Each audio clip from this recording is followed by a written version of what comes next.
এই যে তুমি বলো আমি নাকি তোমায় বুঝিনি, তোমায় চিনতে পারিনি, তুমি কি কখনো আমায় বুঝেছিলে? তুমি কি কখনো বুঝেছিলে আমি তোমায় ঠিক কতটা ভালোবেসেছিলাম? তুমি কি কখনো এটা বুঝেছিলে যে তোমায় এক পলক দেখার জন্য আমি কতটা তড়পেছিলাম? তুমি কি এটা বুঝেছিলে তোমার সাথে একটু কথা বলার জন্য আমি কত অপেক্ষা করেছিলাম? তুমি কি এটা বুঝেছিলে তোমাকে না পাওয়ায় আমি কতটা অসহায় হয়ে গিয়েছিলাম? তুমি কি এটা বুঝেছিলে যে তোমার জন্য আমি কতগুলো রাত কেঁদেছি? তুমি কি কখনো এটা বুঝেছিলে তোমার জন্য আমি কতগুলো রাত ঘুমোইনি?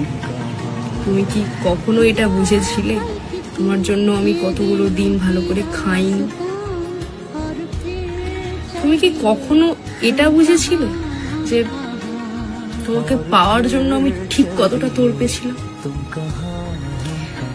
অ্যাকচুয়ালি তুমিও বোঝোনি, তাই আর আমিও বলিনি। আর যদি তুমি সবটা বুঝতে, তাহলে বোধহয় আজ আর আমাদের সম্পর্কটা এভাবে শেষ হয়ে যেত না।